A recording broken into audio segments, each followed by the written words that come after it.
नमस्कार दोस्तों, welcome to सरकार स्टडी बेस्ड एजुकेशन। चलिए हम यहाँ बात करने वाले हैं ई कॉमर्स की। तो ई कॉमर्स होता क्या है? ई कॉमर्स की अगर बात करें तो यहाँ पे ये दो शब्दों से मिलकर बना है। देखिए आपको देखने को मिलता है ई और एक है कॉमर्स। तो ई का मतलब तो हमको क्या जानना पड़ेगा? ई का मतलब होता है इलेक्ट्रॉनिक। क्या होता है? इलेक्ट्रॉनिक।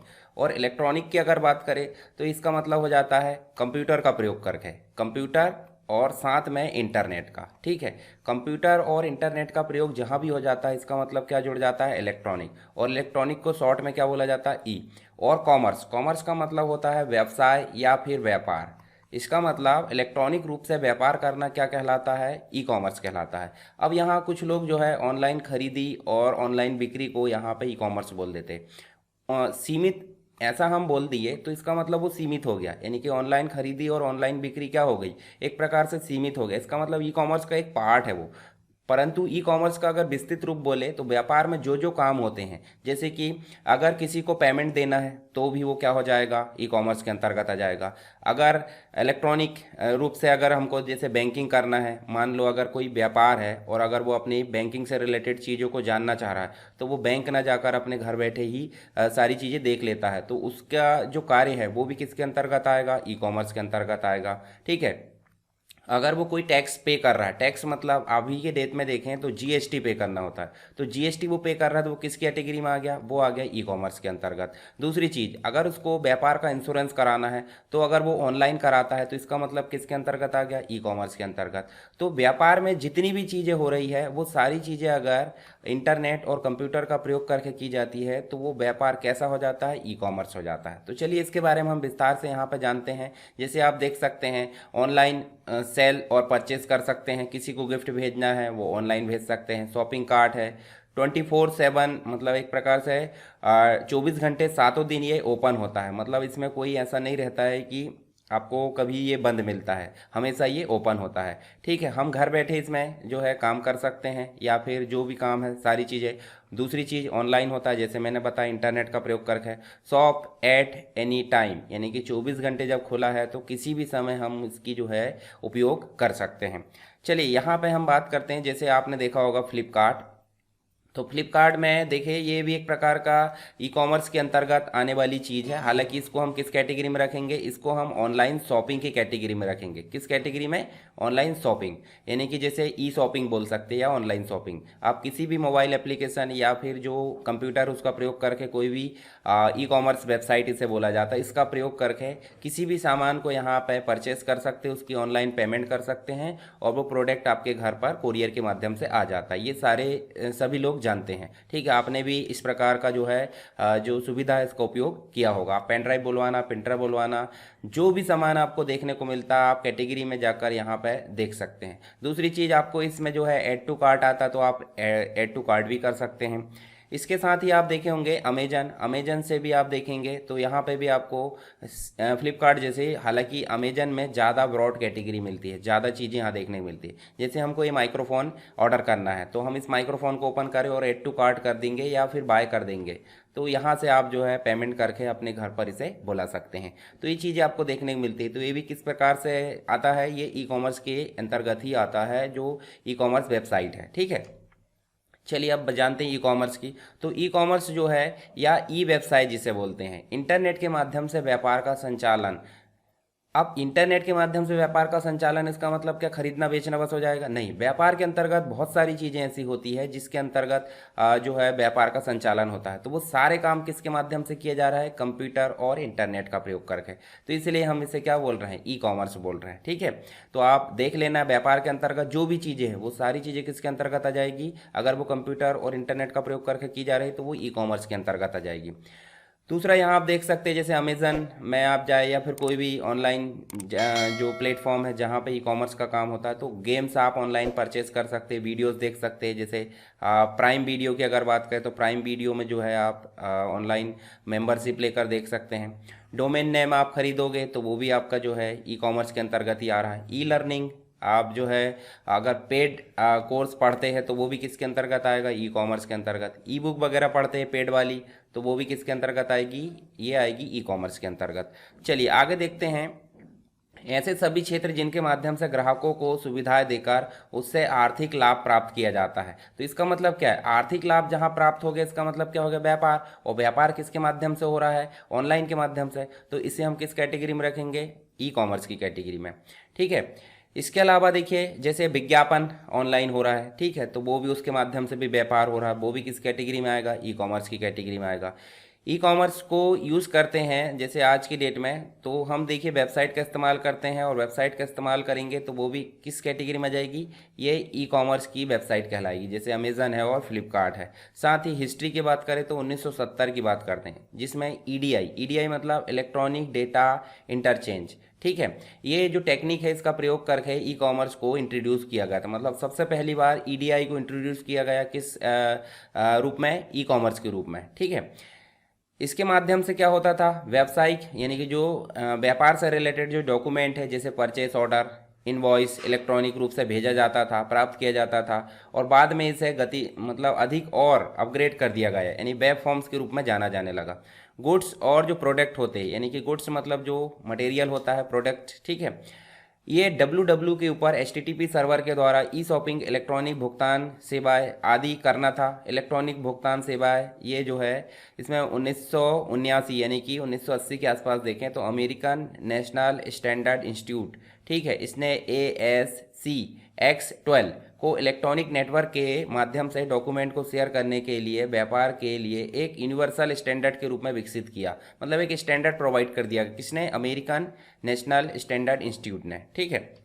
इसके अलावा ई कॉमर्स की हिस्ट्री में ई वे और अमेज़न, इनका बहुत ही अहम रोल है, क्योंकि इनके बगैर ई कॉमर्स की हिस्ट्री को हम जो है सोच ही नहीं सकते। तो अब ई वे आप देख सकते हैं, जैसे मैं आपको गूगल ओपन करके दिखाऊं तो आपको यहाँ पे देखने को मिलेगा, ई वे हम खोलते हैं, ठीक है, ये देखिए यहाँ पे ई वे, ये जो है आप देख सकते हैं यहाँ पे देखिए, ई वे जो है incorporation is an American multi national e commerce company. Multi national का मतलब होता है एक से अधिक देशों में जिसका जो है विस्तार हो।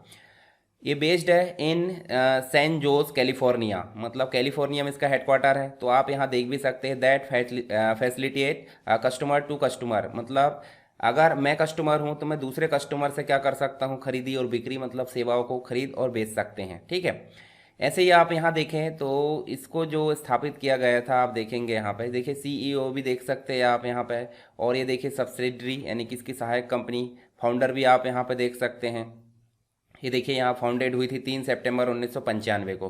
तो इसके बारे में कुछ बेसिक चीज़ें आप चाहे तो ई वे में जाकर इस प्रकार से देखिए, आप जो है ये जो सुविधाएं है, ई कॉमर्स वेबसाइट है, ये भी कस्टमर टू कस्टमर मेंटेन करती है। तो आप इसके अंतर्गत सेवाओं को जो है देख सकते हैं। दूसरी चीज़ अमेजन की अगर बात करें तो अमेजन तो मतलब अमेजन नाम है इसका, मतलब वो अमेजन जैसे काम भी करता होगा, आपने देखा होगा, मतलब देखा होगा क्या, सुना होगा, गए तो नहीं होंगे।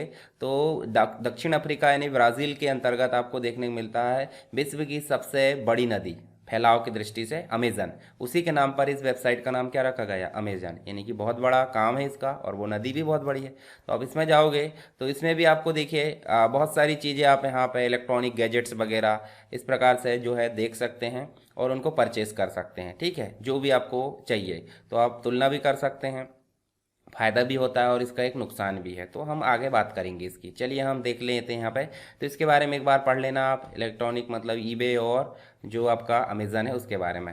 ठीक है। स्कोप ऑफ ई कॉमर्स, तो ई कॉमर्स अब इंटरनेट पर किया जाने वाला एक महत्वपूर्ण कार्य बन गया है, ये भी आपको पता है। बहुत सी वेबसाइट में उनके जो प्रोडक्ट होते हैं, जो सर्विसेज होती है, उसको ऑनलाइन खरीदने या जो ऑर्डर है करने की सुविधा यहाँ पे उपलब्ध होती है, जिससे हम ऑर्डर करके हमारे घर पर उसको जो है बुलवा सकते हैं कुरियर के माध्यम से। इन वेबसाइट को अब USA के अंतर्गत अगर देखें, USA में आपको ड्रोन से डिलीवरी होती है, किसकी, जो प्रोडक्ट है हमने जो ऑर्डर करे उसकी, और तुरंत डिलीवरी हो जाती है। तुरंत मतलब अभी ऑर्डर करे और आज दिन भर में वो डिलीवरी कर देगा। पर जहाँ पे ट्रांसपोर्ट की सुविधा नहीं होती है, वहाँ पे डिलीवरी कैसी होती है, थोड़ी लेट होती है, यानी कि मतलब 2-4 दिन लग जाते हैं, वो भी आपने देखा होगा जब आप ऑर्डर करते हैं। इसमें वे सभी व्यापारिक गतिविधियां यानी कि जो भी एक्टिविटीज़ है, जैसे कि जो इंटरनेट और अन्य कंप्यूटर नेटवर्कों का उपयोग करते हैं। उदाहरण के लिए आप देखेंगे इलेक्ट्रॉनिक फंड ट्रांसफ़र, ठीक है, EFT बोल सकते हैं, supply chain management, e marketing, online transaction processing, electronic data interchange, automatic inventory management system और ऑटोमेटेड डाटा कलेक्शन। ये सभी गतिविधियाँ जो है ई कॉमर्स के अंतर्गत ही मानी जाती है। आगे बात करेंगे इसके कुछ फ़ायदे, मोटा मोटा रूप से हम देख लेते हैं। आगे जाकर जो मैं PDF आपको प्रोवाइड कर दूंगा, उसमें आप पढ़ लेना एक बार। और ये जो PDF मिलेगी आपको टेलीग्राम पर मिलेगी। कहाँ मिलेगी? टेलीग्राम पर। और टेलीग्राम चैनल में आपको दिखा देता हूँ। चलिए देख लेते हैं। यहाँ पे आपको जाना है, टेलीग्राम ओपन करना अपने मोबाइल पर और आपको सर्च करना है यहाँ पे। यहाँ सर्च करना है क्या? SSW education. इस प्रकार से आप एजुकेशन करोगे तो देखिए यहाँ पे आएगा SSW एजुकेशन PDF। इसको आपको क्लिक करना है और यहाँ पे आपको ज्वाइन का मैसेज आएगा। वहाँ पे आप जो है इसको ज्वाइन कर लीजिए। यहाँ लेक्चर वगैरह PDF सारी चीज़ें मिलती है, जो भी मैं वीडियो बनाता हूँ, ठीक है। उस वीडियो के बाद उसकी PDF अपलोड कर दी जाती है, तो आप इसको ज्वाइन कर लेना। चलिए यहाँ पे ई कॉमर्स जो उपभोक्ता होते हैं यानी जो कस्टमर होते हैं उनको सस्ते तथा क्वालिटी प्रोडक्ट देखने का मौका मिलता है। मतलब कंपैरिजन भी कर सकते हैं हम। और कभी कभी हमको जो है बहुत ज़्यादा सस्ते यानी कि ऑफ़र आते हैं, सेल आती है, तो उस समय हमको काफ़ी सस्ते में प्रोडक्ट मिल जाते हैं मार्केट की अपेक्षा। यह नेशनल और इंटरनेशनल दोनों मार्केट जो बिजनेस एक्टिविटी उसकी डिमांड को बढ़ाता है। इसका मतलब हम हमारे देश में जो भी चीज़ें हैं उसको भी देख सकते हैं और अन्य देश यानी कि मल्टीनेशनल होते हैं, जैसे अमेज़न की बात करें तो अमेज़न एक से अधिक देशों में फैला है, मल्टीनेशनल कंपनी है। तो उसमें जो प्रोडक्ट होते हैं वो हम एक से अधिक देशों के प्रोडक्ट को देख भी सकते हैं, उनको बुलवा सकते हैं। यह एक बिजनेस कंसर्न या व्यक्तिगत रूप से ग्लोबल मार्केट तक पहुंचने यानी कि हम जगह पर बैठे पूरे ग्लोबल मार्केट को यहाँ पे देख सकते हैं या और उनसे जो है परचेज कर सकते हैं। ऑनलाइन शॉपिंग सामान्यतः है अधिक सुविधाजनक होती है तथा पारंपरिक शॉपिंग की अपेक्षा टाइम सेविंग होती है। इसके माध्यम से छोटे एंटरप्राइज प्रोडक्ट की खरीदारी, बेचना तथा सर्विस के लिए जो है ग्लोबल मार्केट में एक्सेस कर सकते हैं। साथ ही ई कॉमर्स की सहायता से उपभोक्ता आसानी से कुछ स्पेसिफिक प्रोडक्ट के लिए रिसर्च कर सकता है। सारी चीज़ें वहाँ पे बिजनेस की दृष्टि से e commerce marketing, customer care, processing information, storage तथा इन्वेंट्री मैनेजमेंट की कीमत में कटौती के लिए काफ़ी महत्वपूर्ण है, ठीक है। ई कॉमर्स कस्टमर बिहेवियर यानी जो व्यवहार होता है उसका, उससे संबंधित इन्फॉर्मेशन को इकट्ठा करने तथा मैनेज करने में सहायक होता है। मान लीजिए हमने कोई प्रोडक्ट देखा, चलिए मैं उदाहरण बताता हूँ आपको। यहाँ चले हम और अमेजन में मान लो हम क्या देखते हैं, अमेजन में है हम जो है लैपटॉप देखते हैं, किसके? डेल के या जो भी डेल के लैपटॉप हम यहाँ पर सर्च करते हैं। और जब हम डेल के लैपटॉप सर्च करते हैं उनमें हम कोई भी चीज़ें ऐसे करके हम सर्च कर लेते हैं। तो ये जो हमने क्लिक करे हैं और जो सर्च करे हैं वो हमारा जो भी एक्टिविटी है वो एक तरीके से सेव हो गई किसके पास? अमेजन के पास। तो अब आगे से जब भी आप कोई भी साइट खोलोगे तो वहाँ पे आपके सामने क्या आएगा? डेल के लैपटॉप आएंगे सजेशन में। तो ये क्या हो गया? आपका बिहेवियर यहाँ पे कैच हो गया। तो आपको उससे रिलेटेड डिस्काउंट, उससे रिलेटेड प्रोडक्ट नए नए जो आते हैं वो सारी चीज़ें यहाँ पे दिखने लगेगी। तो ये इससे क्या हो जाता है, हमको काफ़ी अधिक जो है सुविधा भी हो जाती है और कभी कभी परेशानी भी हो जाती है, ठीक है। मतलब मार्केटिंग के लिए काफ़ी प्रभावी या प्रमोशन रणनीति बनाने में काफ़ी मतलब जो है यहाँ पे फ़ायदा हो जाता है किसका? जो बिहेवियर कैच करने पे। ई कॉमर्स बिजनेस में व्यक्तिगत रूप से बिजनेस जो है 24 घंटे सातों दिन यहाँ पे इसको एक्सेस करने की सुविधा होती है, ठीक है। आप कुछ नुकसान देख लेते, फायदे देख लिए तो कुछ नुकसान भी देख लेते। प्रतियोगिता स्थिति को विचारने में असमर्थ होते हैं। मान लो कोई प्रोडक्ट यहाँ पे मिल रहा है 500 रुपये में और वही प्रोडक्ट कहीं मिल रहा है 700 में, तो हम ये नहीं पता कर पाएंगे कि वो प्रोडक्ट अलग है या सेम है, तो इससे हमको दिक्कत भी होती है। वातावरण यानी कि इन्वायरमेंट की प्रक्रिया का पूर्वानुमान करने में हमको जो है समर्थ नहीं होते हैं।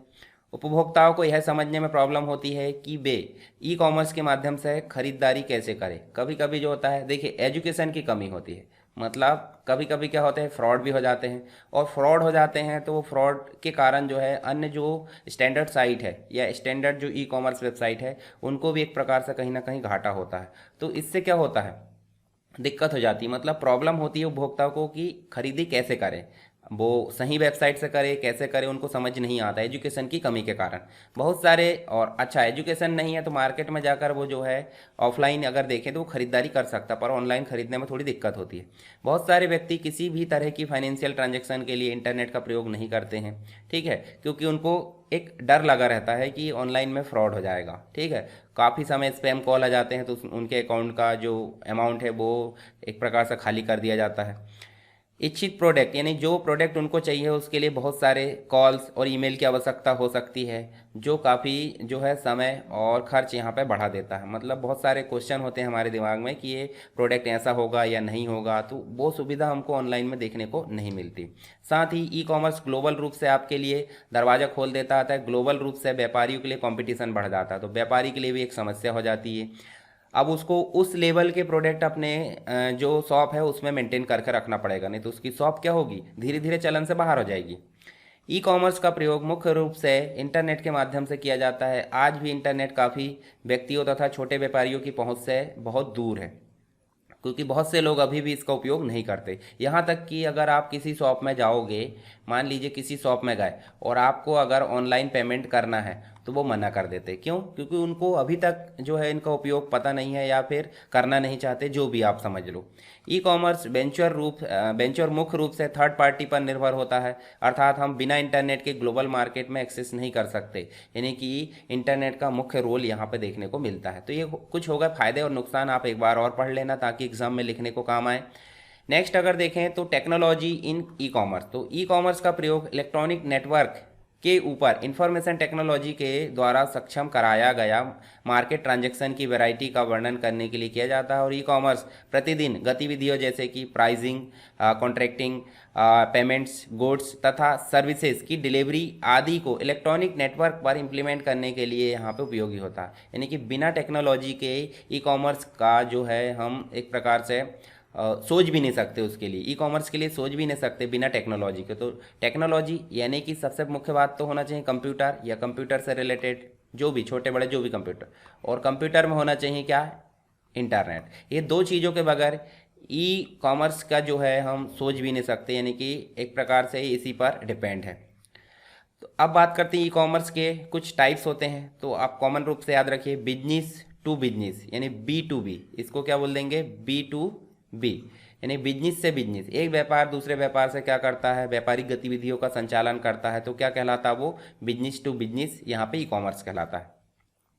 एक व्यापार जब कस्टमर से व्यापारिक गतिविधियों का संचालन करता है, कुछ माल बेचना है, उससे पेमेंट प्राप्त करना है, या बहुत सारी चीज़ें यहाँ देखने को मिलती है, तो ये जो कहलाता है आपका B2C कहलाता है। फिर बिजनेस टू गवर्नमेंट, अब बिजनेस है तो सिंपल सी बात है वो सरकारी जो है एक प्रकार से दायरे में आता होगा, गवर्नमेंट के दायरे में आता होगा, तो उसको समय समय पर टैक्स पे करना होता है, या कुछ और चीज़ें होती है ड्यूटीज़ वगैरह वो पे करना होता है। तो ये जो कहलाता है आपका B2G कहलाता है, यानी कि business to government e commerce कहलाता है। नेक्स्ट होता है कंज्यूमर से कंज्यूमर, यानी कि जो ग्राहक होता है ग्राहक से ग्राहक। जैसे आप देखोगे तो आपको OLX सुना होगा आपने नाम, और एक अभी मैंने बताया था eBay। तो ये क्या करते हैं, ये C2C यहाँ पे काम होता है। यहाँ पे कस्टमर से कस्टमर सर्विस और प्रोडक्ट यहाँ पे बेच सकते, खरीद सकते हैं, ठीक है, पेमेंट कर सकते हैं, सारे काम होते हैं। फिर कस्टमर से बिजनेस, तो देखिए बिजनेस टू कस्टमर को उल्टा कर दो, कस्टमर से बिजनेस। इसका मतलब जैसे आप मान लो कोई बिजनेस है और बिजनेस हमसे कुछ चीज़ें खरीदना चाहता है, आप खरीदेगा कैसे भाई, सिंपल सी बात है, अमेजन कहीं ना कहीं किसी व्यक्ति से खरीद कर हमको प्रोवाइड करता है, तो उसके कुछ जो होंगे क्या होंगे, स्टोर होंगे, तो स्टोर के रूप में कस्टमर होगा, तो कस्टमर जो प्रोडक्ट बनाएगा वो बिजनेस को सेल करेगा, तो इसे क्या बोल देंगे हम, C2B बोल देंगे। दूसरा कंज्यूमर टू गवर्नमेंट, अब ग्राहक होता है, ग्राहक गवर्नमेंट से कनेक्ट होता है, तो उसे कुछ ना कुछ टैक्स वगैरह देना होता है खरीदी पर, तो सिंपल सी बात है किस कैटेगरी में आ जाएगा, C2G हो जाएगा। तो ये टोटल 6 कैटेगरी थी जिसको हमने देखे हैं ई कॉमर्स के अंतर्गत आती है, ठीक है। इसके बारे में आप एक बार यहाँ पे पढ़ भी सकते हैं, जैसे बिजनेस टू बिजनेस में कोई प्रोडक्ट, और जो ऑनलाइन डायरेक्टरी है वो बिजनेस से बिजनेस यहाँ पे ट्रांसफर हो। बिजनेस टू कस्टमर की बात करें, रिटेल स्टोर, ठीक है। कंज्यूमर से कंज्यूमर में eBay वगैरह आ जाता है, OLX आ जाता है। कंज्यूमर टू बिजनेस में हम देखें तो एडवर्टाइजिंग स्पेस वगैरह। बिजनेस टू एडमिनिस्ट्रेशन में अगर देखें तो देखिए बिजनेस टू एडमिनिस्ट्रेशन मतलब प्रशासन या गवर्नमेंट हम बोल सकते हैं, ठीक है। तो इसके अंतर्गत जो बिजनेस है वो टैक्स पे वगैरह करता है। ऐसे ही कंज्यूमर भी, कंज्यूमर मतलब जो कस्टमर होता है वो भी टैक्स पे करता है, तो वो आपका एडमिनिस्ट्रेशन या गवर्नमेंट के अंतर्गत आ जाता है। तो चलिए इनको हमने देख लिया। यहाँ पे आपको मैं एक डाटा दिखाता हूँ। यहाँ पे सन 2000 की बात करें तो देखिए यहाँ पे जो ऑनलाइन यानी ई कॉमर्स का जो क्रेज़ था बहुत ही कम था। फिर धीरे धीरे आप देखोगे तो सबसे ज़्यादा पीक पर ये कहाँ पहुँचा, 2020 में। और 2020 में आपको पता है 2020 में कोरोना काल था, ठीक है, 2020-21 में। तो सबसे ज़्यादा पीक पर कहाँ था, ये यहाँ पे। अभी थोड़ा कम हुआ, पर इसका मतलब ये नहीं कि कम हो गया, अभी भी बढ़ा हुआ। जैसे आप पीछे की अवस्था देखें तो पीछे की अवस्था में अभी भी जो उसका ग्राफ है वो ऊपर की ओर है। मतलब 22-23 में भी देखें तो ई कॉमर्स जो है ऊपर की ओर चल रहा है, टॉप पे, ठीक है। पर सबसे ज़्यादा कहाँ पे था, 21 और 20 के आसपास था, ठीक है। चलिए आप जानते हैं ई कॉमर्स के अंतर्गत ही आता है इलेक्ट्रॉनिक बैंकिंग। तो इलेक्ट्रॉनिक बैंकिंग होती क्या है, तो देखिए आप मान लीजिए बैंक है और हम घर बैठे ही इंटरनेट के माध्यम से बैंक में हमारा पैसा जो है देख सकते हैं, बैलेंस देख सकते हैं, किसी को ट्रांसफ़र कर सकते हैं, किसी से बुलवा सकते हैं। इसके अलावा ये जो है बैंक भी किसी को ऑनलाइन इस प्रकार से दे सकता है, उससे प्राप्त कर सकता है। तो सारी चीज़ें अगर इलेक्ट्रॉनिक रूप से बैंकिंग के कार्य जो होने लगे, यानी कि बैंकिंग का जितना भी कार्य है वो अगर कंप्यूटर और इंटरनेट के माध्यम से होने लगे तो उसे हम क्या बोलेंगे, इलेक्ट्रॉनिक बैंकिंग या ई बैंकिंग बोल सकते हैं। चलिए आज के समय में बैंकिंग का कार्य करना अत्यंत सरल हो गया। क्यों, क्योंकि इसका श्रेय किसको जाता है, ई कॉमर्स को। तो इलेक्ट्रॉनिक बैंकिंग भी किसके कैटेगरी में आती है, ई कॉमर्स की कैटेगरी में। पहले कस्टमर व्यवस्थित रूप से बैंक जाता था, लाइन लगाता था। आज की डेट में उसको जाने की ज़रूरत नहीं पड़ती, छोटे मोटे काम सारे जो है घर बैठे हो जाते हैं। बहुत ही ज़्यादा इमरजेंसी होती तब बैंक जाना होता है। पर कुछ लोग जो है इंटरनेट बैंकिंग का उपयोग नहीं करते हैं, ई बैंकिंग का उपयोग नहीं करते, तो उनको अभी भी जाना होता है, ठीक है। तो ये चीज़ आपको देखने को मिलती है। एक बार आप पढ़ सकते हैं, अकाउंट ओपन कर सकते हैं, यहाँ से बहुत सारे डेबिट कार्ड बुलवा सकते हैं, अमाउंट चेक कर सकते हैं, जितने भी काम है सारे आप जो है मोबाइल से ही कर सकते हैं, जो ई बैंकिंग है उसकी सहायता से। इसके लिए देखिए जो ई बैंकिंग है उसके लिए या तो इंटरनेट बैंकिंग यूज़ करना, तो यूज़र नेम और पासवर्ड की ज़रूरत पड़ेगी, या आप कोई वॉलेट का उपयोग कर सकते हैं, किसका, जो बैंक है उसका। तो उसको यूज़ करके आप जो है अपना काम आसान कर सकते हैं। तो इसको आप एक बार पढ़ लेना, आपको समझ में आ जाएगा। अब बात करते हैं ई शॉपिंग, और ई शॉपिंग को ही ऑनलाइन शॉपिंग बोला जाता है। तो मैंने अभी बताया आपको अमेज़न और एक है आपका फ्लिपकार्ट। तो ये काफ़ी ज़्यादा ट्रेंडिंग में रहते हैं। हालांकि बहुत सारी और वेबसाइट है, मिंत्रा वगैरह है, अजियो है, बहुत सारी जो वेबसाइट है जो कैटेगरी वाइज जो है यहाँ पे हमको शॉपिंग की फैसिलिटी प्रोवाइड करती है। पर अमेज़न और फ्लिपकार्ट में आपको बहुत ही बृहद यानी बड़ी मात्रा में जो कैटेगरी है वो देखने को मिलती है। तो ऑनलाइन यानी ई कॉमर्स वेबसाइट से ही हम घर बैठे अगर शॉपिंग कर रहे हैं, किसके माध्यम से, कंप्यूटर और इंटरनेट के माध्यम से, तो उसको हम क्या बोलेंगे, ई शॉपिंग, यानी कि इलेक्ट्रॉनिक शॉपिंग, या फिर इसे ऑनलाइन शॉपिंग हम बोल सकते हैं। इसके बारे में थोड़ी चीज़ें जान लेते हैं। तो ई शॉपिंग ई कॉमर्स की एक प्रमुख टेक्नोलॉजी में से एक है, यानी कि उसी की एक ब्रांच मान सकते हैं। यानी कि जो ई शॉपिंग है वो किसकी ब्रांच है, ई कॉमर्स की ब्रांच है। ई शॉपिंग घर बैठे इंटरनेट के माध्यम से किसी भी कंपनी के प्रोडक्ट को हम खरीद सकते हैं, उसको पेमेंट कर सकते हैं और वो प्रोडक्ट हमारे घर में आ जाता है। कैसे आता है वो भी पता है आपको, कोरियर के माध्यम से। पहले यदि हमें कोई प्रोडक्ट खरीदना होता था तो हम बाज़ार जाते थे, बाज़ार जाके हम 2-4 दुकान उसको तलाश करेंगे, मोल भाव करेंगे, बहुत सारी चीज़ें होती थी, समय टाइम वेस्ट होता था, ठीक है। अब टाइम वेस्ट होगा तो दिमाग ख़राब होगा, बहुत सारी प्रॉब्लम देखने को मिलती थी। पर आज की डेट में हमको घर बैठे 24 घंटे, सातों दिन, मतलब 365 दिन हम देखें तो हमारा जो काम है घर बैठे हम कर सकते हैं ऑनलाइन शॉपिंग का। इसके अलावा इसके लिए हमें एक देखो कंप्यूटर और इंटरनेट की आवश्यकता होती है। अगर ये है तो हमारा काम आसान हो जाता है और हमारी इच्छित प्रोडक्ट को चुनने में हमको काफ़ी आसानी होती है, और हम ऑर्डर कर देते हैं और उसके बाद उनको देख लेते हैं। जैसे प्रोडक्ट मान लो काम नहीं कर रहा तो उसको रिटर्न करने की सुविधा भी होती है। जबकि ऑफलाइन में आप लेकर आ जाओगे और दोबारा वापस जाओगे तो जो मतलब व्यापारी है, दुकानदार, उसका व्यवहार चेंज हो जाएगा आपके प्रति। क्यों, क्योंकि आपने उस प्रॉब्लम को लेकर गए हैं। तो उसको बेचते समय तो बहुत अच्छा लगेगा, परंतु उसको जब प्रॉब्लम बताएंगे तो उस समय उसको बहुत ही ख़राब लगेगा। तो इससे क्या होता है, हमको प्रॉब्लम होती है। तो ऑनलाइन शॉपिंग इस हिसाब से काफ़ी अच्छी मानी जाती है। इस तरह आपको वह प्रोडक्ट खरीदने के लिए शॉप पर जाने की ज़रूरत नहीं है जो आपने ऑनलाइन देख लिए। मतलब आप घर बैठे ही सारा काम कर सकते हैं ऑनलाइन शॉपिंग का। चलिए अब बात करते हैं ऑनलाइन मार्केटिंग। मार्केटिंग की अगर बात करें तो मार्केटिंग में आपकी सारी चीज़ें जाती है, यानी कि वस्तु के उत्पादन से लेकर बेचने तक की सारी प्रोसेस किसके अंतर्गत आती है? Online marketing. मतलब हमने जो प्रोडक्ट बनाए हैं, बनाने के बाद उसको लोगों तक पहुंचाना है, तो उसके पहले उसको बताना पड़ता है कि प्रोडक्ट क्या है, कैसे यूज़ करना है, क्या फ़ायदे क्या नुकसान है। तो ये सारी चीज़ें किसके अंतर्गत आ जाती है? मार्केटिंग। और मार्केटिंग आज की डेट में कैसी चल रही है? मार्केटिंग आज की डेट में कंप्यूटर और इंटरनेट का उपयोग करके चल रही है, तो इसे हम क्या बोल देंगे? Online marketing. ठीक है, जैसे आज की डेट में आप देखोगे तो आप फेसबुक है, व्हाट्सअप है, या फिर बहुत सारी जगह आप देखोगे तो आपको प्रमोशन या फिर उनके जो मार्केटिंग, मतलब एक प्रकार से वो जो अपना प्रोडक्ट बनाते हैं, जो भी सेवाएं देते हैं, उसकी जो है आपको मैसेज आते रहते हैं, ईमेल से भी आते हैं, किसी वेबसाइट में भी आते हैं। तो वो क्या है? एक प्रकार की मार्केटिंग। और कैसे हो रही वो? ऑनलाइन। तो इसके बारे में जान लेते हैं। ऑनलाइन मार्केटिंग इंटरनेट के माध्यम से उत्पाद यानी जो प्रोडक्ट होते हैं और जो सर्विस होती है उसको बढ़ावा देने के लिए जो प्रयोग किए जाने वाले टूल है और कार्यप्रणाली का एक सेट होता है, यानी कि सिस्टम है जिसके अंतर्गत जो प्रोडक्ट है और जो सर्विस है जो वो कंपनी के द्वारा बनाया गया है वो हमारे तक पता चलने के लिए, करने के लिए, या फिर हमको हमारे तक पहुंचाने के लिए जो टूल्स उपयोग किए जाते हैं वो सब ऑनलाइन मार्केटिंग का ही टूल माने जाते हैं। ऑनलाइन मार्केटिंग को internet marketing, web marketing, digital marketing और सर्च इंजन मार्केटिंग भी बोला जाता है। इससे क्या होता है? उनकी कैपेसिटी में वृद्धि होती है, खर्चों में कमी होती है। जब पोस्टर और बैनर छपते थे, जगह जगह जाकर बांटते थे, उससे जो है ये जो हमारा आसान हो गया काम, तो खर्चों में कमी हो गई। सुरुचिपूर्ण कम्युनिकेशन, डायरेक्ट हम जाकर अगर किसी से बात करेंगे, बताएंगे, तो कभी कभी जो है मिसबिहेव भी हो जाता है, परंतु यहाँ पे आपको कोई भी प्रॉब्लम झेलने की ज़रूरत नहीं पड़ती। बेहतर कंट्रोल, ठीक है, बेहतर ग्राहक सेवा हो सकती है, प्रतिस्पर्धात्मक लाभ हो सकते हैं, यानी कि कॉम्पिटिशनल जो चीज़ें होती है वो प्रॉफिट हमको देखने को मिलता है। ऑनलाइन मार्केटिंग कम्युनिकेशन के लिए बहुत सारे ऑप्शन होते हैं, जैसे वेबसाइट के माध्यम से आप ऑनलाइन मार्केटिंग कर सकते हो, सर्च एड के माध्यम से कर सकते हो, डिस्प्ले ऐड के माध्यम से। आप यूट्यूब में भी देखोगे तो उसमें भी ऐड आते हैं 5 सेकंड वाले या बहुत बड़े ऐड भी, तो वो भी ऑनलाइन मार्केटिंग का एक उदाहरण है। ईमेल के माध्यम से आप मार्केटिंग कर सकते हो। सोशल मीडिया यानी व्हाट्सअप है, या फिर आप फेसबुक है, या फिर इंस्टाग्राम है, तो इनके माध्यम से भी क्या कर सकते हैं? आप ऑनलाइन मार्केटिंग की चीज़ें जो है मतलब कर सकते हैं, या फिर आप देखते होंगे।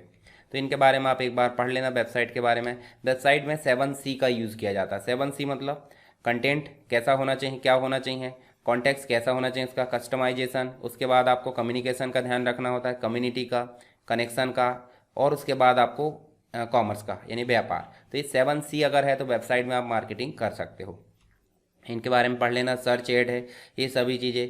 Search engine optimization process, search engine optimization का मतलब गूगल पर जब कोई चीज़ सर्च की जाती है, सबसे पहले अगर आपका नाम आता है तो आपकी वेबसाइट या आपके नाम का सर्च इंजन ऑप्टिमाइजेशन हो चुका है। ठीक है, तो इसके अंतर्गत भी बहुत सारी चीज़ें आपको देखने को मिलती है।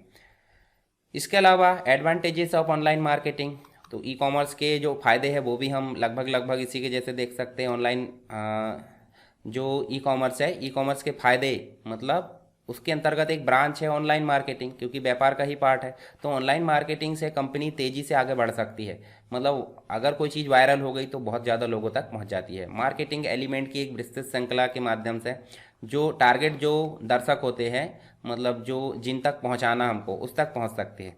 ऑनलाइन मार्केटिंग मार्केटिंग के पारंपरिक साधनों पर इसका प्रतिस्पर्धी लाभ है, मतलब ये काफ़ी आगे है बाकी चीज़ों से। ऑनलाइन मार्केटिंग के माध्यम से यूनिक विजिटर, मतलब जो अलग जो विजिटर होते हैं उनकी संख्या का पता लगाना आसान हो जाता है। यहाँ कॉन्टेक्चुअल प्लेसमेंट ऑनलाइन मार्केटिंग की महत्वपूर्ण विशेषताओं में से एक है, जिसमें मार्केटर जो होता है, मतलब जो मार्केटिंग करता है, उन वेबसाइटों पर विज्ञापन खरीद सकते हैं जो अपने स्वयं के उत्पादों और सेवाओं के लिए समान है। विपणन, यहाँ आप देख सकते हैं गूगल पर ग्राहकों द्वारा टाइप किए गए कीवर्ड, बिंग या याहू से हम क्या कर सकते हैं? एक बिहेवियर को चेक कर सकते हैं और उन्हीं ग्राहकों तक उन विज्ञापन को पहुंचा सकते हैं, तो उससे भी हमको फ़ायदा होता है। ठीक है, चलिए अब बात करते हैं ई ऑक्शन की। ई ऑक्शन का मतलब होता है इलेक्ट्रॉनिक ऑक्शन, और ऑक्शन का मतलब क्या होता है? नीलामी। क्या होता है? नीलामी। नीलामी का मतलब होता है आप जब कोई चीज़ की बोली लगाते हैं, मान लो मुझे कोई प्रोडक्ट को बेचना है तो मैं बोली लगाऊंगा 10,000, 10,000 100, 10,000, 200 इस प्रकार की बोली लगाएंगे। पर अगर यही बोली अगर कंप्यूटर और इंटरनेट का प्रयोग करके लगाई जाती है तो उसे हम क्या बोलेंगे, ई ऑक्शन। यानी कि कंप्यूटर और इंटरनेट ऑनलाइन अगर देखें तो ऑनलाइन हमको अगर कोई चीज़ बेचना है तो ऑनलाइन बोली लगाने की जो प्रोसेस है उसे हम क्या बोलेंगे, ई ऑक्शन बोलेंगे। चलिए आगे देखते हैं। ई ऑक्शन ई कॉमर्स की एक प्रमुख टेक्नोलॉजी में से एक है, मतलब उसी की शाखा है। ई ऑक्शन इलेक्ट्रॉनिक रूप से किसी वस्तु की नीलामी करने की प्रक्रिया है। पारंपरिक रूप से पहले किसी वस्तु, प्रोडक्ट, स्थान आदि की जो बोली लगाने के लिए सभी को एक स्थान पर एकत्रित होना पड़ता था, परंतु आज की डेट में जिसके पास कंप्यूटर है और इंटरनेट है वो उसके माध्यम से घर बैठे ही बोली लगा सकता है और उसको खरीद सकता है, ठीक है, इंटरनेट के माध्यम से। इसके लिए इंटरनेट पर उस वेबसाइट को डाउनलोड करना होगा। अब ई ऑक्शन वाली वेबसाइट भी आपको देखने को मिलती है बहुत सारी, जिसे किसी प्रोडक्ट, वस्तु, ये जो स्थान है आदि की बोली लगाने के लिए बनाई जाती है। उस वेबसाइट पर जाकर जो है कुछ अपने अमाउंट की बोली को हिट करते हैं और इस तरह सभी व्यक्तियों द्वारा किए गए हिट से बोली के बारे में पता लग जाता है, ठीक है। जो अमाउंट सबसे ज़्यादा होगा उसको जो है उस चीज़ को ट्रांसफ़र कर दिया जाता है।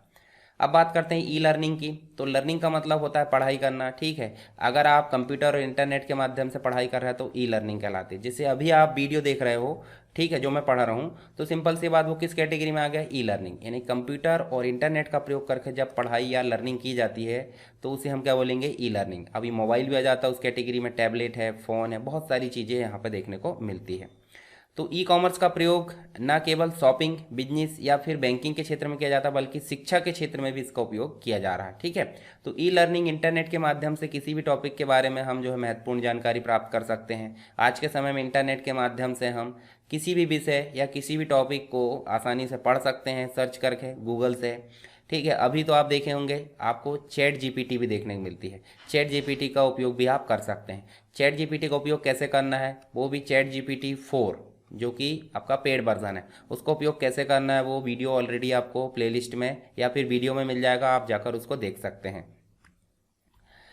चलिए, इलेक्ट्रॉनिक पेमेंट सिस्टम, जिसे आप देख सकते हैं EPS बोल सकते हैं शॉर्ट में। तो इलेक्ट्रॉनिक पेमेंट सिस्टम का मतलब होता है जिसमें आप पेमेंट दे सकते हैं, पेमेंट निकाल सकते हैं, परंतु इलेक्ट्रॉनिक रूप से, यानी कि कंप्यूटर और इंटरनेट का उपयोग करके, कंप्यूटर जैसी ही कोई डिवाइस और उसमें इंटरनेट होना चाहिए, उसके माध्यम से आप पेमेंट सिस्टम का उपयोग कर रहे हैं। तो इसका मतलब क्या हो गया, वो इलेक्ट्रॉनिक पेमेंट सिस्टम। और ये भी किस कैटेगरी में आ गया, ई कॉमर्स की कैटेगरी में ये देखने को मिलता है। चलिए यहाँ इसके बारे में देखते हैं। ई कॉमर्स में खरीदे गए जो गुड्स यानी कि जो मटेरियल होता है या सर्विस के लिए पेमेंट इंटरनेट के माध्यम से की जाती है, तो वो किस कैटेगरी में आएगी, electronic payment system. Electronic payment system एक तरह का फाइनेंशियल एक्सचेंज है जो विक्रेता यानी कि जो सेल्समैन, मतलब विक्रेता मतलब बेचने वाला, ठीक है, और ख़रीदार मतलब जो खरीदने वाला है, जो कस्टमर होता है, उसके बीच में ऑनलाइन रूप से ये स्थापित होता है। इस एक्सचेंज के कंटेंट को सामान्यतः डिजिटल फाइनेंशियल इंस्ट्रूमेंट के रूप में होते हैं। ये financial credit card number, debit card number, electronic cash, इसके माध्यम से हम पेमेंट कर सकते हैं, ठीक है। बहुत सारी सर्विसेज होती है जिसको भी हम जो है इलेक्ट्रॉनिक पेमेंट सिस्टम के माध्यम से ले सकते हैं या फिर किसी को दे सकते हैं, ठीक है। Types of e commerce payment system. तो देखिए, इंटरनेट बैंकिंग के माध्यम से इलेक्ट्रॉनिक पेमेंट सिस्टम का उपयोग कर सकते हैं। QR पेमेंट के माध्यम से आप करते होंगे। स्मार्ट कार्ड होता है जो डेबिट कार्ड होता है उसी के जैसे। मोबाइल में वॉलेट होते हैं, पेटीएम है, गूगल पे है या फिर फ़ोन पे है, बहुत सारे वॉलेट होते हैं। डायरेक्ट डेबिट होता है। ई कैश होता है इलेक्ट्रॉनिक कैश जो आपके मोबाइल में या फिर आपके बैंक में रखी है, वो इलेक्ट्रॉनिक कैश है जो वॉलेट के माध्यम से आप पे कर देते हो। स्टोर वैल्यू कार्ड होता है, ठीक है। UPI पेमेंट आपने सुना होगा, ठीक है। यूनिफाइड पेमेंट इंटरफेस NPCI के द्वारा जो है इसको कंट्रोल किया जाता है, मतलब जितने भी ऑनलाइन ट्रांजैक्शन होते हैं वो NPCI के द्वारा कंट्रोल किया जाता है भारत के अंतर्गत। कार्ड पेमेंट आप कर सकते हैं, इलेक्ट्रॉनिक रूप से चेक प्रोवाइड कर सकते हैं, कॉन्टैक्टलेस पेमेंट कर सकते हैं, बायोमेट्रिक पेमेंट कर सकते हैं। तो इस सब काम किसके अंतर्गत आ रहा है, ई कॉमर्स पेमेंट सिस्टम के अंतर्गत आ रहा है। तो आप इसके बारे में एक बार पढ़ लेना, ठीक है, कुछ नहीं करना है, नॉर्मल पढ़ना है। अब देखिए, डेबिट कार्ड की क्रेडिट कार्ड की बात करते हैं। क्रेडिट कार्ड का मतलब होता है शॉपिंग कार्ड। नॉर्मल आप बोले तो शॉपिंग कार्ड आपके बैंक से जो है, मतलब आपको बाद में पे करना होता है। आप जितनी चाहे शॉपिंग कर सकते हैं। आपको अपने बैंक का एक क्रेडिट कार्ड होता है जो कार्ड होल्डर या अकाउंट होल्डर के नाम से मिलता है। जितनी भी खरीदी करना खरीद सकते हैं इसके माध्यम से, और आप इसको बाद में पे कर सकते हैं। इसके लिए कुछ चार्जेस भी होते हैं, अलग अलग बैंक के अलग अलग पैरामीटर होते हैं। ठीक है। तो ई कॉमर्स लेन देन के लिए सबसे लोकप्रिय भुगतान क्रेडिट कार्ड के माध्यम है। इसका उपयोग करना सरल है। क्रेडिट कार्ड छोटा प्लास्टिक कार्ड होता है जिसमें एक खाते के साथ एक जो यूनिक अकाउंट नंबर जुड़ा होता है, यानी कि यूनिक संख्या होती है। इसमें चुंबकीय पट्टी लगी होती है, जैसे आप देखें तो ये देखिए इस प्रकार से, यही आपका यूनिक रूप से पहचान करता है। ठीक है, कार्ड रीडर के माध्यम से इसका उपयोग किया जाता है। जब कोई ग्राहक क्रेडिट कार्ड के माध्यम से कोई प्रोडक्ट खरीदता है तो क्रेडिट कार्ड जो जारी करता बैंक है उसकी ओर से भुगतान करता है, मतलब शॉपिंग कार्ड है, मतलब बैंक आपकी ओर से भुगतान करेगा। आपको उसने एक कार्ड दे दिया, फिर बाद में आप बैंक को पे करो। ठीक है, करना तो पड़ेगा, कौन सा फ्री में दे रहा है। और ग्राहक के पास एक निश्चित अवधि होती है, मतलब 3 महीने 6 महीने में उसको पे करना होता है। आमतौर पर हर एक क्रेडिट कार्ड का भुगतान जो है मासिक रूप से होता है। एक मंथ में आपने जितना भी शॉपिंग करे है आप एक महीने में उसका भुगतान करना होगा बैंक को, नहीं तो फिर देख लो आप अपने हिसाब से। यहाँ देखो कार्ड धारक जो होता है ग्राहक, व्यापारी, उत्पाद का यानी जो प्रोडक्ट होता है उसको विक्रेता जो क्रेडिट कार्ड से भुगतान स्वीकार करता है। कार्ड जारी करता बैंक यानी कि कार्ड धारक का बैंक होता है। परिचित बैंक व्यापारी का बैंक। कार्ड का ब्रांड यानी उदाहरण के लिए वीज़ा है, मास्टर कार्ड, जैसे यहाँ वीज़ा प्लेटिनम होता है, SBI कार्ड आप देख सकते हैं। डेबिट कार्ड की अगर बात करें तो डेबिट कार्ड आपका जो होता है, जो आप ATM से कैश विड्रॉल करने के लिए किसी को पेमेंट करना है, पर इसके लिए आपके अकाउंट में पैसे होना बहुत ज़रूरी है, नहीं तो डेबिट कार्ड काम नहीं करेगा। तो इसमें भी देखिए एक जो होती है मैग्नेट चुंबकीय सिम टाइप की एक डिवाइस लगी होती है। डेबिट कार्ड जो बैंक है उसका नाम होता है, ठीक है, उसका लोगो वगैरह। डेबिट कार्ड का नाम होता है, कार्ड होल्डर का नाम, ठीक है। ये डेबिट कार्ड का नंबर, वैलिडिटी होती है, उसका टाइप होता है कि वीज़ा है क्या, इंटरनेशनल है या नेशनल है। पीछे आपको CCV नंबर होता है और ये कुछ जो होता है आपका ब्लैक कलर का कोड होता है। ठीक है, तो डेबिट कार्ड के बारे में आप पढ़ लीजिए एक बार, आप सबके पास डेबिट कार्ड होगा आई होप। स्मार्ट कार्ड भी होता है। स्मार्ट कार्ड माइक्रो प्रोसेसर के साथ आता है, जैसे आप ये देख सकते हैं, इसकी वैलिडिटी वगैरह इतनी होती है, सब चीज़ इसके अंदर ही फीड होती है, बाहर कुछ भी यहाँ पे नहीं लिखा होता है। अब बात करते हैं हम ई वॉलेट की। ई वॉलेट का मतलब इलेक्ट्रॉनिक वॉलेट, जैसे फ़ोनपे है, पेटीएम है, एयरटेल मनी है, फ्री चार्ज है, बहुत सारे वॉलेट जो है जो आपके मोबाइल में होते हैं वो ई वॉलेट होते हैं। तो ये जो होते हैं प्रीपेड खाता होता है, मतलब इसमें आप अमाउंट ऐड कर दो पहले से और उसके बाद आप जो है क्या कर सकते हैं उसको, मतलब एक प्रकार से बाद में पे कर सकते हैं किसी को भी। तो ये इलेक्ट्रॉनिक जो वॉलेट है वो आपको देखने को मिलते हैं। ई मनी जो आपके मोबाइल में, देखिए पहले पर्स में हुआ करती थी, आज की डेट में भी होती है, परंतु ज़्यादातर आप अपनी मोबाइल में रखते हैं। तो मोबाइल में जो पैसे हैं उसे हम इलेक्ट्रॉनिक मनी बोल सकते हैं, जिसको आसानी से किसी को भी हम सेंड कर सकते हैं। तो इसके बारे में आप एक बार पढ़ लेना। नेट बैंकिंग, इंटरनेट के माध्यम से जो बैंकिंग होती है, ई बैंकिंग जिसे हम बोलें, तो उसको हम नेट बैंकिंग बोलते हैं, जिसके माध्यम से हम जो है घर बैठे ही बैंकिंग से रिलेटेड सारे काम यहाँ पे कर सकते हैं। इसके लिए जो होती है आपकी यूज़र नेम और पासवर्ड, यूज़र आईडी और पासवर्ड होना जरूरी है और रजिस्टर्ड होना चाहिए आप उस बैंक में, तो ही आप इसका उपयोग कर सकते हैं। इसके बाद मोबाइल पेमेंट, मोबाइल पेमेंट आप नेट बैंकिंग के थ्रू कर सकते हैं, मोबाइल वॉलेट के थ्रू कर सकते हैं, UPI के थ्रू कर सकते हैं, बहुत सारे साधन यहाँ पे देखने को मिलते हैं। ठीक है, तो इसके बारे में एक बार देख लेना। अब बात करते हैं हम इलेक्ट्रॉनिक फंड ट्रांसफ़र। तो इसमें आपको देखने को मिलता है कुछ मुख्य चीज़ें यहाँ देखने को मिलती है, तो हम उनको यहाँ पर जानेंगे। तो ये सारी चीज़ जो है आपको सिर्फ पढ़ना है, आपको समझ में आ जाएगा ये सारी चीज़ें। अमेजन पे, अमेजन पे भी एक प्रकार का वॉलेट है जो भी अमेजन की वेबसाइट के अंतर्गत आपको मोबाइल एप्लीकेशन में मिलता है। ठीक है, वॉलेट है जिसमें आपको mobile recharge, electricity, DTH, mobile postpaid, credit card, loan repayment, gas cylinder, जितनी भी आपको मोबाइल वॉलेट में फैसिलिटी मिलती है वो इसमें आपको देखने को मिलती है। कहाँ पे? अमेजन पे में। इसके अलावा देखिए यहाँ पे अमेजन पे के बारे में जानकारी दी है, तो आप इसको एक बार पढ़ना है। और आप देखेंगे तो ऑनलाइन फंड ट्रांसफ़र करने के लिए कुछ माध्यम है, जैसे आपने सुना भी होगा, NEFT होता है, RTGS होता है और IMPS होता है। तो इसके बारे में देख लेते हैं। NEFT मतलब होता है नेशनल इलेक्ट्रॉनिक फंड ट्रांसफ़र, और RTGS मतलब रियल टाइम ग्रॉस सेटलमेंट, और IMPS मतलब इमीडिएट मोबाइल पेमेंट सर्विस। तो इनके बारे में यहाँ पर आपको जानकारी दी है, मैं तो कुछ तुलनात्मक अध्ययन बताता हूँ। तो NEFT जो ट्रांसफ़र करने का जो समय है वो आधा घंटे का समय लेती है, और RTGS में तुरंत ट्रांसफ़र हो जाता है, और ये IMPS में भी तुरंत। न्यूनतम ट्रांसफ़र सीमा इसमें ₹1 कर सकते हैं, RTGS में 2 लाख रुपए मिनिमम, और IMPS में ₹1। ठीक है, अधिकतम कुछ भी हो सकता है। अधिकतम ट्रांसफ़र की जो सीमा है वो इसमें कोई सीमा नहीं है, इसमें भी कोई नहीं, पर इसमें 2 लाख रुपए जो है मैक्सिमम आप ट्रांसफ़र कर सकते हैं।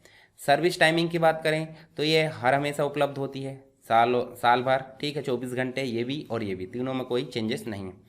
शुल्क की अगर बात करें तो इनवर्ट ट्रांजैक्शन पर कोई शुल्क नहीं होता है, इनवर्ट ट्रांजैक्शन पर इसमें भी कोई शुल्क नहीं होता, पर ऑनलाइन ट्रांजैक्शन पर कोई, देखिए और यहाँ पे ऑनलाइन ट्रांजैक्शन भी शुल्क नहीं, पर यहाँ पर IMPS के तहत भेजे गए पैसे पर कितना शुल्क लेना है ये बैंक के ऊपर डिपेंड करता है। तो यहाँ पे बस शुल्क लग रहा है IMPS में, बाकी इन दोनों में कोई भी शुल्क नहीं लग रहा है, मतलब भुगतान के लिए कोई भी चार्जेस। भुगतान का जो विकल्प है ऑनलाइन और ऑफलाइन दोनों होता है, ऑनलाइन ऑफलाइन, और IMPS में आपको सिर्फ ऑनलाइन ही देखने को मिलता है। तो इनके बारे में जानकारी आप एक बार पढ़ लेना, जो जानकारी मैंने अभी बताया वही यहाँ पे है, तो आपको लिखने को काम आ जाएगा एग्जाम में।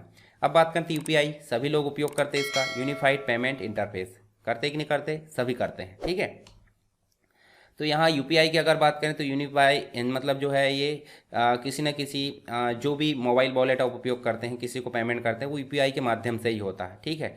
इसकी मदद से आप कहीं पर भी किसी भी समय अपने बैंक अकाउंट से अपने दोस्त रिश्तेदारों या किसी को भी पैसे की ज़रूरत है तो उसको पेमेंट कर सकते हो, ठीक है। किसी भी तरह का पेमेंट आप जो है इसकी मदद से कर सकते हैं। अगर आपने ऑनलाइन कुछ सामान खरीदा है तो भी UPI कर सकते हो, किसी को पेमेंट ट्रांसफ़र करना है तो कर सकते हो, ठीक है। किसी से प्राप्त करना है तो UPI के माध्यम से प्राप्त भी कर सकते हैं। अगर आपको किसी का जो है भाड़ा देना है, गाड़ी भाड़ा या टैक्सी भाड़ा, टिकट, ऑनलाइन टिकट बुक कर सकते हो, एयरलाइन है, रेल टिकट है, बस टिकट, DTH रिचार्ज है। तो जितने भी काम अभी वॉलेट ने किए थे वो सारे काम किसके माध्यम से कर सकते हैं? UPI के माध्यम से, ठीक है, यूनिफाइड पेमेंट इंटरफेस। और UPI को शुरू करने का जो मतलब एक प्रकार से श्रेय जाता है वो NPCI यानी कि national payment corporation of India, इसके द्वारा हुई है। ये संस्था क्या करती है? इंडिया के अंतर्गत जितने भी बैंक है, ATM है, उनके बीच जितने भी ट्रांजैक्शन हो रहा है एक दूसरे के बीच में, उनको कंट्रोल करती है, मैनेज करती है। NEFT, RTGS, IMPS सिस्टम के जरिए पैसा भेजा जाता रहा पहले से, और अब एडवांस तरीका क्या आ गया? UPI आ गया। तो उस तरीके को बहुत कम लोग यहाँ पे यूज़ करते हैं। कुछ विशेषताएं देख लीजिए, साल भर ये ओपन होता है, सभी बैंक के एप्लीकेशन डाउनलोड करने की ज़रूरत नहीं। आप जैसे मान लो आपने फ़ोनपे डाउनलोड करे तो फ़ोनपे में UPI के माध्यम से आप सभी बैंकों का पैसा प्राप्त कर सकते हैं, जो भी बैंक हो, और किसी भी बैंक में पैसे भेज सकते हो। वर्चुअल एड्रेस यहाँ पे होता है, और वर्चुअल एड्रेस के माध्यम से बार बार टाइप करने की दिक्कत खत्म। विभिन्न प्रकार के भुगतान कर सकते हैं, पैसे मंगवाने के लिए रिक्वेस्ट भेज सकते हैं, शिकायत करने के लिए UPI ऐप में जो है आपको सुविधा उपलब्ध है। सरकार तथा सरकारी उपक्रम द्वारा विकसित पेमेंट प्रणाली है, काफ़ी सुरक्षित और तेज है, और उपयोग करने में काफ़ी आसान है, ठीक है।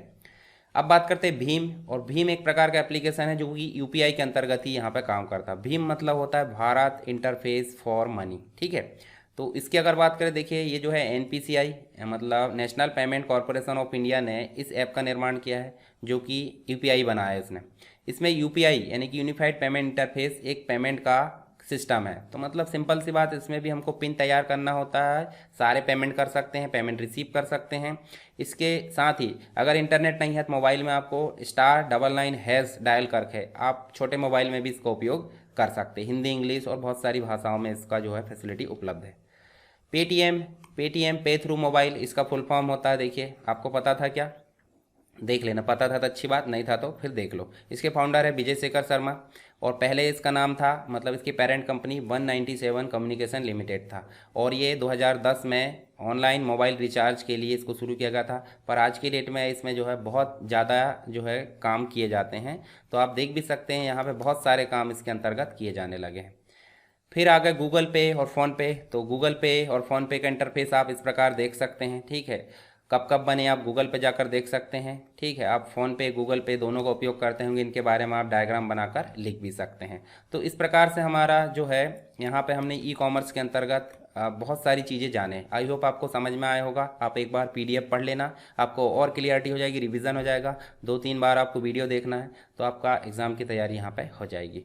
तो आपको किसी भी प्रकार की दिक्कत है तो आप कमेंट बॉक्स में बताइए, और वीडियो को आप जो है पसंद आता है तो लाइक कर दिया करिए, और वीडियो को शेयर कर दिया करिए, ठीक है। और चैनल को सब्सक्राइब नहीं किया अभी तक तो चैनल को पहले सब्सक्राइब करिए। मिलते हैं हम नेक्स्ट इसी प्रकार से, तब तक के लिए जय हिंद।